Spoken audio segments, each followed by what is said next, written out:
Shalom. Ya, hari ini temanya adalah mental pemenang atau pecundang. Mungkin sebelum-sebelumnya sudah ada beberapa hamba Tuhan di tempat ini yang sudah membawakan beberapa topik khotbah yang sama.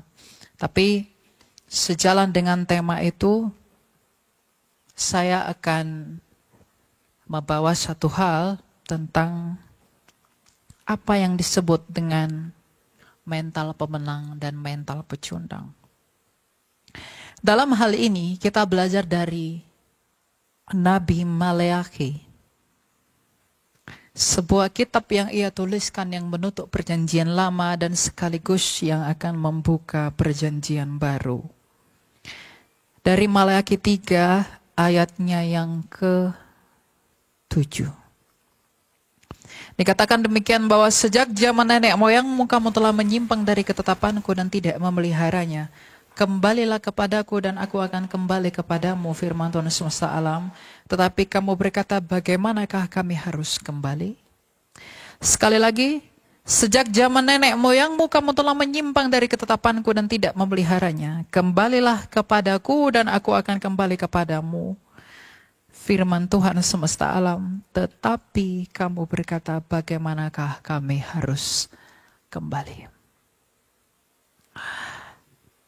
Ketika kita berbicara tentang mental pemenang dan juga mental pecundang, kita sedang berbicara pemenang yang kau maksudkan dalam hal ini, pemenang yang bagaimana dan untuk apa dan di dalam apa. Ketika kita berbicara tentang kemenangan atau kamu adalah seorang pecundang, apakah kita menang terhadap apa dan kita pecundang terhadap apa? Tetapi hari ini sebagaimana firman Tuhan semesta alam, ia telah berseru melalui Maleakhi bahwa kembalilah kepadaku maka aku akan kembali kepadamu. Tetapi kita pun bertanya, menjawab dan meresponi firman itu, bagaimanakah aku akan kembali? Maka sekarang saya mendefinisikan bagaimana kita menang, bagaimana kita pecundang itu tergantung apakah kita mau kembali atau tidak kepada Kristus. Ketika firman Tuhan semesta alam menaungi para nabi, bahkan kepada nabi yang sama, yaitu Zakaria, ia pun berkata, kembalilah kepadaku maka aku akan kembali kepadamu. Dan pasal ini ditutup dengan kemenangan terakhir bagi orang benar. Maka jikalau orang benar ingin menang, satu hal yang harus ia lakukan adalah ia harus kembali kepada Allahnya agar Allahnya kembali berkenan kepadanya. Jangan harap kamu akan menjadi pemenang. Jangan harap siapapun akan jadi pemenang kalau kita tidak mau kembali kepada Allah yang memenangkan kita. Kemenangan yang dimaksudkan dunia adalah kemenangan mereka di dalam definisi dunia ini sendiri. Banyak dari kita orang-orang berdosa yang hidup di dalam kemenangan yang kita pikirkan. Ketika kita berhasil meraih sesuatu di dunia ini, ketika anak-anak muda berhasil mendapatkan yang ia mau, ia dengan demikian berkata, aku menang, aku lebih unggul, aku lebih kaya, aku lebih pintar dari sesamaku, maka aku telah menang. Ketika dunia berkata bahwa aku telah menang karena aku telah memiliki segala sesuatu yang telah kuperoleh karena hasil usahaku, maka engkau dengan berkata demikian adalah pecundang bagi Kristus. Kamu mungkin menang bagi dunia, tapi kamu pecundang bagi Kristus. Kemenangan yang sejati bagi orang-orang yang sudah bersatu dan telah mati dan bangkit bersama Kristus adalah kembalinya orang berdosa. Karena itulah yang dikehendaki oleh Kristus. Jadi jikalau kamu mau menang, kembalilah kepada Allah. Lalu kamu mungkin akan bertanya dalam maksud yang tidak menipu Allah, bagaimanakah aku harus kembali kepadamu, wahai Kristus?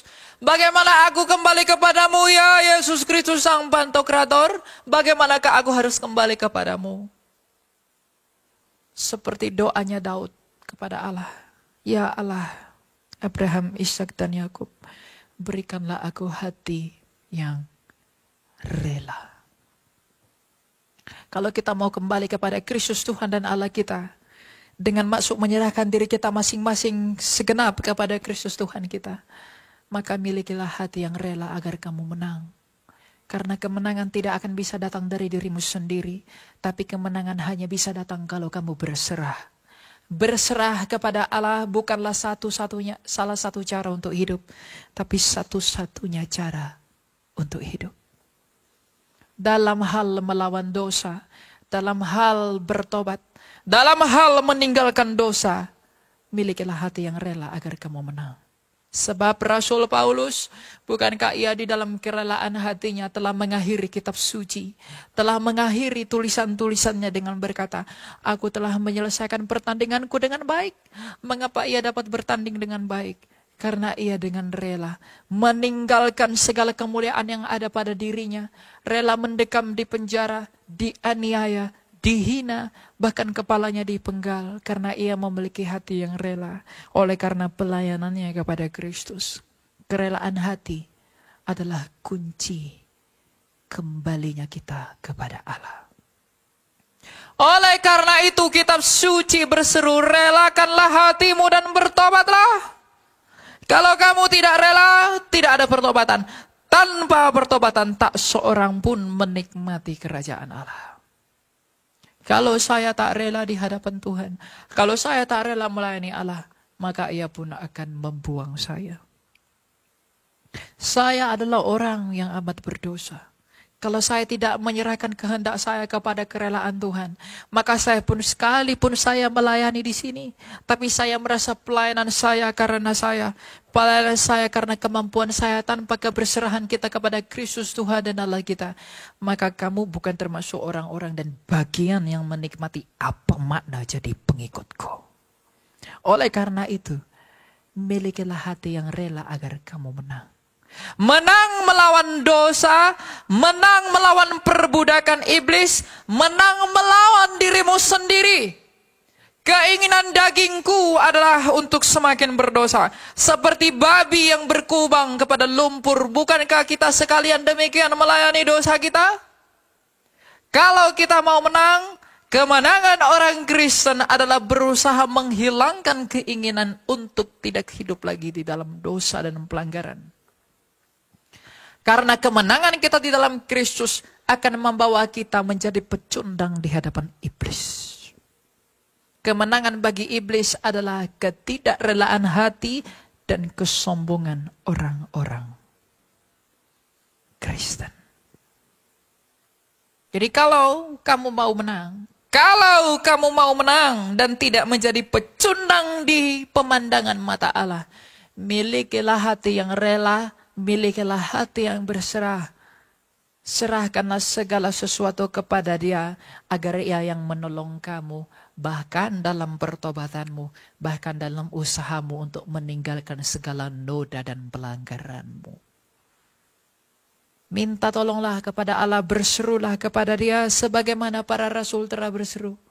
Berserulah, meminta pertolongan, tolonglah, selamatkanlah, kasihanilah aku, wahai Kristus, agar engkau meluputkan aku dari segala hal yang menyiksaku di dalam kebenaran yang telah kuperoleh daripadamu.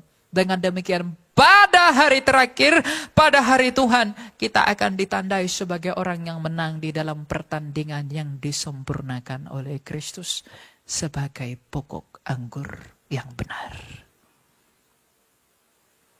Jadi, relakanlah hatimu untuk menjadi pemenang dengan berusaha meninggalkan dosa-dosa kita.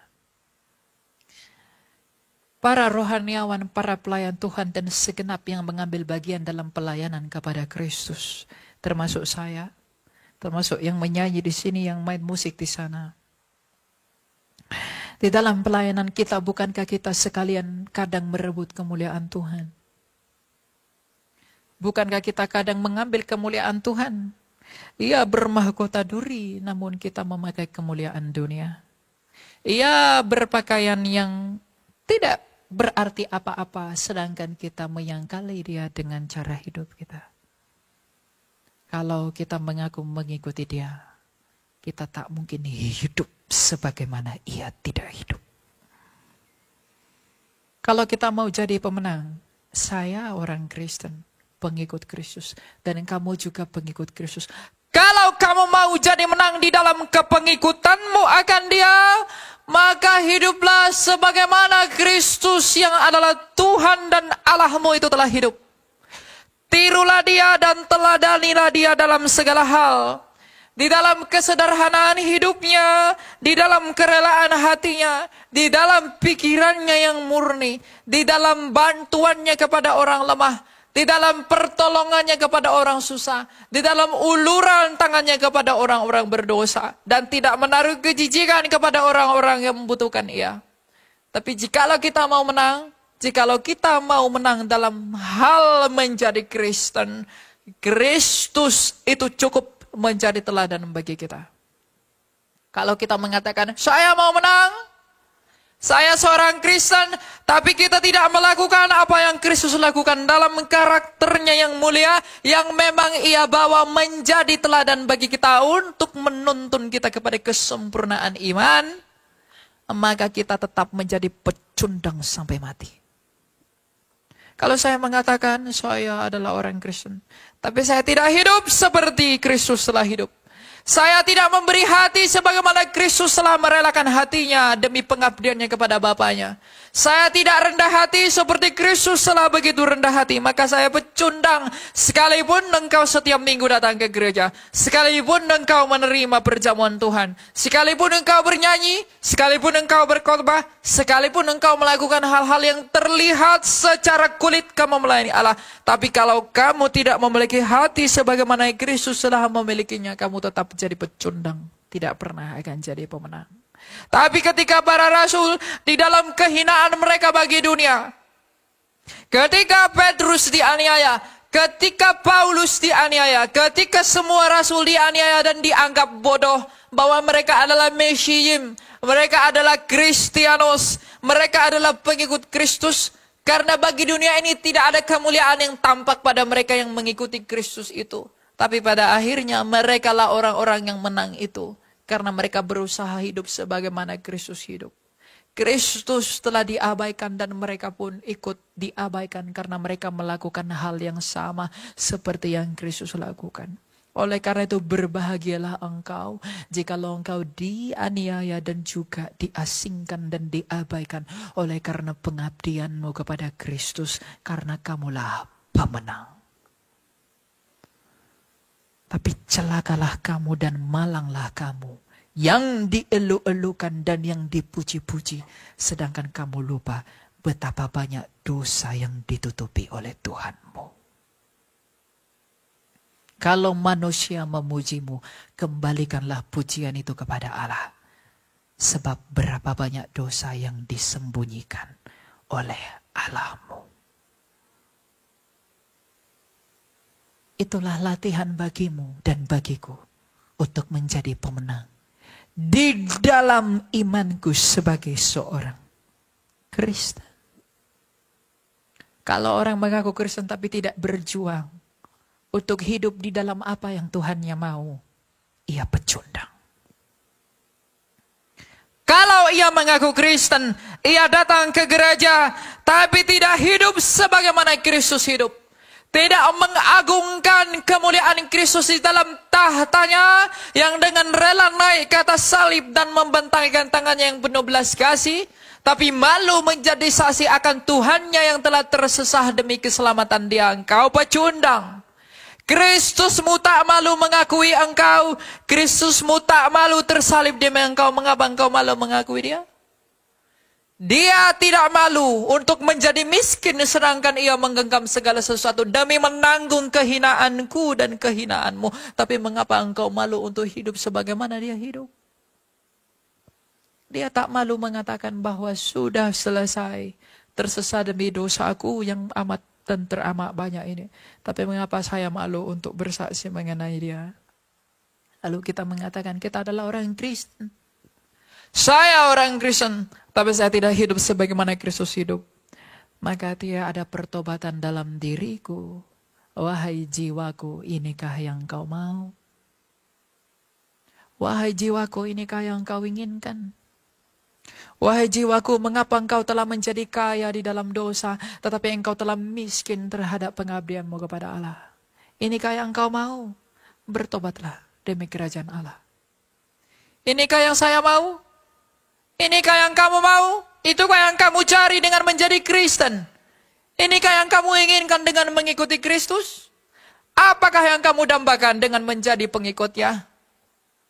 Kamu tidak melihat apapun yang dimiliki Kristus ketika ia datang dalam ke dunia ini, sebagaimana dikisahkan oleh kitab suci melalui para muridnya yang mulia. Tetapi mengapa kamu mengikuti dia kalau begitu? Kalau kamu berharap pada hal-hal yang ada di dunia ini untuk mengikuti dia, akhirnya kita akan menjadi seperti Yudas. Mengapa Yudas menjual Yesus? Karena Yesus Kristus mengatakan bahwa dia akan duduk sebagai Raja dan Mesias. Yudas mengikut dia karena berpikir ketika ia menjadi Raja, dia akan punya banyak uang. Tetapi ketika orang-orang mencari Yesus, maka Yudas pun menjadi kecewa. Daripada aku tak dapat uang, lebih baik aku jual dia 30 keping perak. Apakah yang membuat kamu mengikuti Tuhanmu? Dan apakah yang kamu dambakan? Mengikut dia. Kalau kamu menginginkan kemurnian iman, maka relakanlah hatimu untuk sengsara. Karena di dalam kesengsaraan itulah ketekunanmu dan imanmu diuji. Sebagaimana emas dibakar dalam tungku api. Milikilah hati yang rela, milikilah hati yang berserah, agar kamu menang demi imanmu, pengabdianmu kepada Kristus. Anak-anak muda, mengabdilah kepada Kristus di dalam perjuanganmu akan hidup yang berkenan bagi Kristus. Anak-anak muda zaman sekarang termasuk saya adalah anak-anak muda yang berjuang demi pengakuan dunia. Memakai barang seperti ini, menggunakan ini, melaksanakan ini demi mengikuti tuntutan dunia. Tren yang kuat. Mengapa saya melakukan itu? Itukah yang kamu inginkan sejatinya? Mengapa kamu merelakan hatimu pada hal yang demikian itu, tapi kita tidak merelakan hati kita kepada Kristus yang telah menganugerahkan darahnya di atas kepala nenek moyang kita? Apakah arti yang kita kejar semuanya ini? Tapi kita tidak meminta kerelaan hati kepada Tuhan. Daud orang benar bukan? Tadi betul pesan senior pastor. Orang benar pasti jatuh dalam dosa. Bu Monik tadi itu benar. Daud itu orang benar oleh iman. Jatuh nggak dia dalam dosa? Tapi ketika ia minta kepada Allah, berikanlah aku hati yang rela. Ia pun dibebaskan oleh Kristus dari tawanan. Kalau kita sadar betapa bermurah hatinya Allah itu, yang kita minta dalam doa kita adalah sebagaimana Daud juga telah meminta. Ya Allahnya Abraham, Ishak dan Yakub, berikanlah aku hati yang rela. Berikanlah aku hati yang berserah. Agar di dalam ketidakmampuanku ini menghasilkan buah yang manis sebagai kemuliaan namamu. Tapi aku tetap berharap dan bersandar kepada kemurahan hatimu. Agar engkau menolong aku melakukan apa yang tak bisa kulakukan, yaitu kebenaran. Itulah minta dalam doamu agar kamu menang. Sebagaimana Daud telah meminta itu kepada Allah dan ia telah menang, dibebaskan dari tawanan. Sebagaimana Paulus mengatakan hal yang sama, untuk itulah aku yang paling berdosa ini dikasihani, agar orang-orang memuliakan Allah dan mengerti kerajaan Allah, dan dengan demikian mereka beroleh hidup yang kekal. Banyak orang sekarang yang tenar di panggung, banyak orang yang begitu hebat berkhotbah, tapi malu mengakui bahwa ia orang berdosa. Ia merasa ia nabi, ia merasa ia hebat. Tidakkah kita seharusnya malu kepada Paulus? Tidakkah kita seharusnya malu kepada Daud yang adalah raja yang meneruskan keturunan Mesias itu? Sikap yang benar dari seorang pelayan Allah adalah mengakui bahwa ia berdosa. Banyak orang kalau udah di panggung apalagi pengkhotbah, dia sudah merasa suci. Dia tidak mengakui ia berdosa. Kalau ada hamba Tuhan yang mengakui dia orang berdosa di hadapan banyak orang. Bukan hanya dalam pengakuannya saja, tapi bagaimana ia hidup, bagaimana ia berbicara, bagaimana ia melihat saudaranya. Dia adalah hamba Tuhan yang benar. Yang mengerti dan bertemu dengan inti dan makna apa maksud melayani Kristus itu. Maka mintalah hati yang rela anak-anak muda. Mintalah hati yang rela Bapak Ibu. Mintalah hati yang berserah kepada Dia. Agar kamu menang. Karena kalau kamu berjuang sendirian, kamu gak akan pernah menang. Kalau kamu berjuang dengan kekuatanmu sendiri, kamu tak akan pernah bisa menang. Oleh karena itu Tuhan kita pernah bersabda, di luar aku, kamu tak bisa berbuat apa-apa. Gak bisa kita itu berbuat apa-apa. Lalu kenapa kamu begitu sombong dengan apa yang kamu punya? Mengapa kamu begitu merendahkan orang lain? Meskipun kamu tak berucap tapi hatimu, dia hanya begitu, aku begini. Kamu meninggikan diri, bukan? Mengapa kamu begitu kaya dalam dosa? Mengapa saya begitu kaya dalam dosa? Mengapa kita begitu sombong? Mengapa kita begitu congkak? Sedangkan banyak dosa-dosa kita yang sedang dilindungi dan ditutupi oleh Allah. Kalau kita punya sikap yang seperti itu, apakah kita pemenang? Kita pemenang bagi setan. Tapi kita pecundang bagi Kristus yang oleh mulut kita sebut, kita ikuti. Tapi kalau kita merendahkan diri, kita meminta, wahai Kristus sang penguasa alam semesta, berikanlah aku hati yang rela, berikanlah aku hati yang hancur, agar aku dikasihani di dalam kesadaranku itu. Berikanlah aku air mata untuk menyucikan jiwaku. Berikanlah aku berkat hati yang mau menyederhanakan diri. Berikanlah aku hati yang mau mengakui dosa-dosaku. Berikanlah aku hati yang mau memberikan kerelaan kepada orang-orang yang tak dipandang di dunia ini. Maka kamu jadi pemenang. Karena dengan cara itulah para rasul telah menjalani hidupnya dan mereka telah menang. Jangan balikkan, jangan putar balik, jangan jatuhkan makna mengikuti Dia itu. Tuhan tidak perlu emasmu. Tuhan tidak perlu berlianmu. Tuhan tidak perlu pakaianmu yang mahal datang ke tempat kudus. Bukan berarti kamu nggak bisa pakai itu. Kamu bisa pakai itu. Tapi bayangkan, kamu bertemu dengan rajamu. Kamu pakai semua yang kamu miliki. Sedangkan ia bermahkota duri. Ia telanjang. Tegakah kamu memakai semua itu? Relakah kamu memakai semua itu?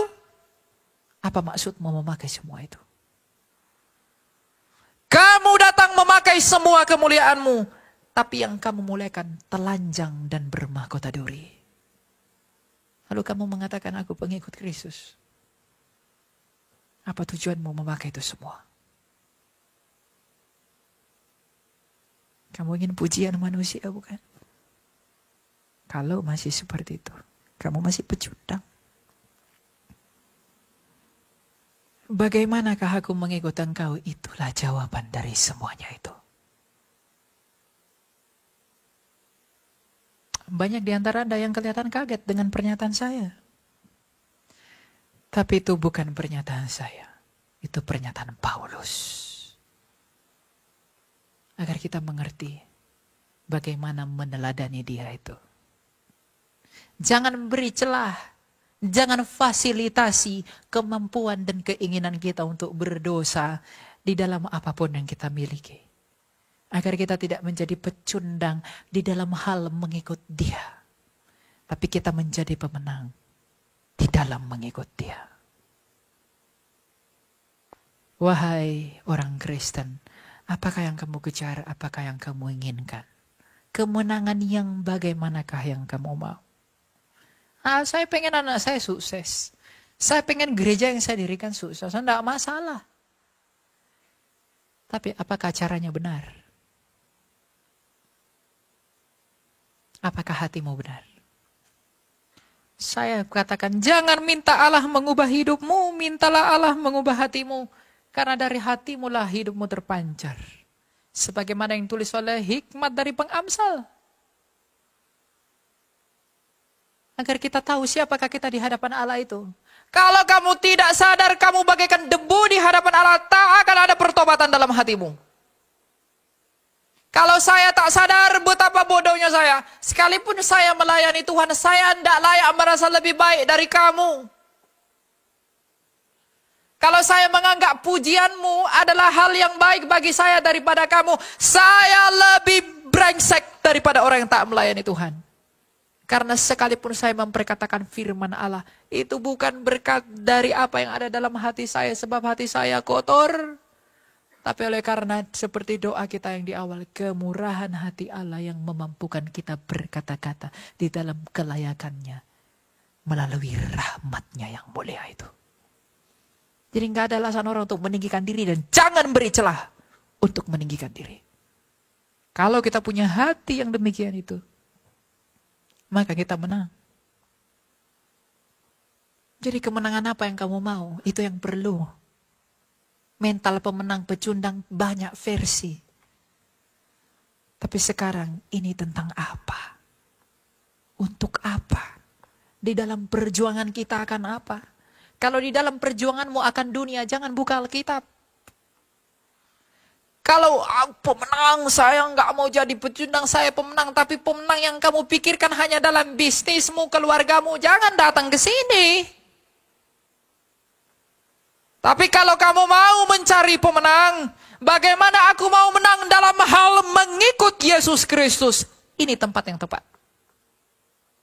Bagaimana aku mau menang dalam hal perjuanganku melawan hawa nafsuku yang membinasakan? Bagaimana aku ingin menang di dalam perjuanganku melawan dosaku? Bagaimana aku mau menang di dalam perjuanganku demi menyenangkan hati Tuhanku yang mulia? Di sini tempat. Tapi kalau dalam hal aku mau menang untuk ini, untuk itu, jangan datang ke sini. Datang ke peramal, ke dukun. Kalau mau hal-hal yang ada di dunia ini. Sebab tidak ada alasan bagimu untuk lebih mendahulukan dunia daripada kerajaan Allah. Sebab apakah maknanya firman yang tertulis itu? Carilah dahulu kerajaan Allah, maka semuanya ditambahkan kepadamu. Oleh karena itu, carilah dahulu berkenan Allah. Kembalilah dahulu kepada Allah, maka aku pun akan kembali, kata Tuhan. Kalau kamu tidak mau kembali, Ia pun tidak akan kembali kepadamu. Sebab ada tertulis, apa yang kau tabur, itu yang kau tuai. Kamu menabur kepulangan kepada Allah, maka Allah pun akan pulang kepadamu. Sebagaimana Saul telah pulang dari Allah, maka Allah pun mundur terhadap Saul. Jangan putus asa melawan dosa. Adalah lebih baik bagimu jatuh daripada putus asa. Sebab Yudas telah putus asa dan binasa. Tapi Petrus telah jatuh dan bangkit kembali. Maka ia pun menang. Anak-anak muda, jangan biarkan dirimu tenggelam dalam lautan dosa. Berusahalah untuk keluar daripadanya. Jangan mau dibodohi oleh versi kemenangan di dunia ini. Karena itu hanya akan menipu kita. Kita tidak berkenan di hadapan Allah untuk itu. Upayakanlah yang baik. Upayakanlah yang benar. Bagi suatu pertanggungjawaban yang baik. Di hadapan tahta pengadilan Kristus yang menakutkan itu. Saya percaya saya akan dibebani pengadilan yang lebih berat daripada beberapa dari kamu. Karena saya tahu banyak firman. Saya akan diadili lebih berat oleh Tuhan. Semakin orang banyak tahu firman Allah, semakin berat pengadilan yang ditimpakan kepada dia. Oleh karena itulah saya nggak punya alasan meninggikan diri sekalipun saya melayani Allah. Karena saya tahu yang saya hadapi adalah yang berat. Ketika Ia datang dalam kemuliaannya dan mengadili saya. Makanya kalau saya lihat ada hamba Tuhan meninggikan diri merasa jadi nabi, waduh. Apakah yang dia inginkan melayani Allah? Ada orang melayani Tuhan, orang nyanyi di sini, ya. Anak-anak muda yang berdiri di sana. Saya harap tidak ada. Ketika dia sudah melayani Tuhan, ketika dia sudah menyanyi, dia sudah merasa, wah, I'm the holiest people. Saya orang paling suci. Lalu dia menghakimi saudaranya. Wah, kamu tidak melayani. Kamu tidak lebih baik dari saya. Ketika dia sudah merasa puas dengan pelayanannya. Orang yang melayani dengan sungguh-sungguh tidak akan pernah puas dengan pelayanannya. Ingat.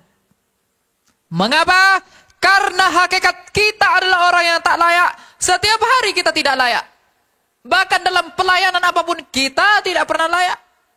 Tapi oleh karena kasih karunia dari Tuhan itulah yang melayakkan kita. Maka tidak ada alasan bagi kita untuk merasa puas atas pelayanan kita kepada Tuhan. Karena kita belum sampai menyerbankan diri kita. Sedangkan ia sendiri yang tak berdosa telah mengorbankan dirinya bagi kita. Kalau kita menderita, kita layak menerima itu. Sebab kita orang berdosa. Tapi Tuhan kita merasakan yang lebih pedih daripada kita. Sedangkan ia tak berdosa. Padahal penderitaan itu sejatinya adalah upah bagi mereka yang berdosa, kan? Jadilah pemenang dalam hal meneladani Kristus. Itulah cita-citamu. Itulah yang kamu dambakan. Itulah yang kamu mau. Mari kita mengejar itu. Mari kita mengejar semuanya itu. Agar hidup kita bermakna. Agar kita berguna. Bukan bagi dunia. Tapi bagi Allah. Kamu mau berguna bagi orang tuamu, anak-anak muda? Pasti. Kamu mau berguna bagi pacarmu? Pasti. Kamu mau berguna bagi orang tuamu? Pasti. Orang tua mau berguna bagi anaknya? Pasti. Tapi mengapa kita tidak mau berguna bagi Tuhan? Mengapa kita tidak mau berguna bagi Allah? Sedangkan fakta bahwa hanya Dia yang dapat menolong kita. Mengapa kita tidak menghabiskan waktu ini untuk berguna bagi Tuhan? Mengapa kamu tidak menggunakan apa yang ada padamu, yang Tuhan karuniakan kepadamu untuk berguna bagi Tuhan? Dia sudah begitu berguna bagi kita dengan membawa keselamatan bagi kita. Lalu apakah ucapan terima kasih kita kepada Dia? Semua perintah Tuhan ini Dia berikan adalah sebagai cara, adalah sebagai ajaran kepada kita untuk mengasihi Dia. Tuhan tak pernah mencobai siapapun. Ketika pohon pengetahuan ditempatkan di tengah Taman Eden, itu bukan untuk melukai Adam dan Hawa. Itu bukan untuk menguji mereka. Tapi Tuhan ingin memberitahu Adam dan Hawa, beginilah caramu mengasihiku dengan tidak memakan buah ini. Nah, kalau Tuhan beri perintah dalam kitab suci, jangan ini, jangan itu, dan lain-lain. Itu adalah sebagai caranya kita untuk mengasihi Dia. Jadi kalau kita mengasihi Dia, maka benarlah perkataan Kristus. Jikalau kamu mengasihi aku, kamu pasti melakukan perintahku. Jadi kalau kita mau menjadi pemenang, kita mau mengasihi Dia, maka lakukanlah perintahnya.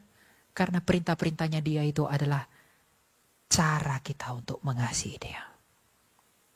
Oleh karena itu, menanglah dalam perjuanganmu melawan dosa-dosa. Menanglah dalam perjuanganmu mengejar kerendahan hati. Menanglah dalam perjuanganmu dalam mengejar keberserahanmu kepada Allah. Menanglah dalam perjuanganmu, perlombaan kita di dalam hal berguna bagi Kristus. Mari menang, mari berjuang di dalam hal mengikut Kristus. Seperti apa Kristus telah hidup, marilah kita menang dan berjuang di dalam kemenangan untuk hidup seperti Dia. Maka Kristenmu akan bermakna. Maka Yesus Kristus itu akan bermakna bagimu dan bagiku. Kalau kita tidak hidup sebagaimana Kristus hidup, kita fokus mengejar validasi dunia, kita fokus mengejar pengakuan dunia, tapi kita tidak pernah mengejar pengakuan Kristus. Gak ada gunanya iman itu bagi kita. Sadarilah hal ini. Sebab waktunya telah dekat. Waktunya sudah dekat. Kita akan menyongsong masa di mana semua dari kita akan ditelanjangi. Saya akan ditelanjangi oleh Kristus. Maka apa yang tersembunyi dalam hati saya yang masih ditutupi Tuhan, mungkin tidak terlihat bagimu, tapi kelak akan terlihat. Meskipun saya mengatakan hal-hal yang baik, mungkin ada hal yang buruk dalam diri saya dan pasti ada hal yang buruk. Kamu tidak melihat itu, tapi kelak kamu akan melihat itu. Demikian juga dengan kamu semua. Maka kalau kita tahu bahwa kita adalah orang berdosa dan pada akhirnya kita akan ditelanjangi pada hari penghakiman, adakah yang kita harapkan? Adakah yang kita inginkan selain daripada hati yang mau rela dan sungguh-sungguh untuk menyenangkan hati Kristus yang akan menolong kita? Tidak ada. Kalau imanmu benar. Kalau imanmu salah, mungkin kita tidak sadar dengan itu.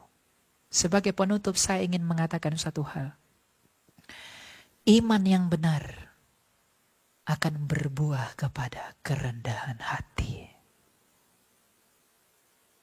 Iman adalah dasar pengharapan. Dan iman itu dimurnikan ketika harapan seakan tidak ada.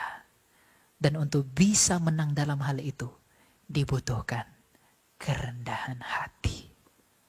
Untuk meminta bantuan, pertolongan, keselamatan, belas kasih dari Kristus, Tuhan dan Allah kita. Renungkanlah ini, bawalah ini pulang dalam rumahmu. Agar hidupmu sebagai Kristen bermakna. Dengan demikian kita tidak pecundang dalam mengikut Kristus. Kiranya damai sejahtera yang daripada Bapa kita menyertai kita sekalian. Amin.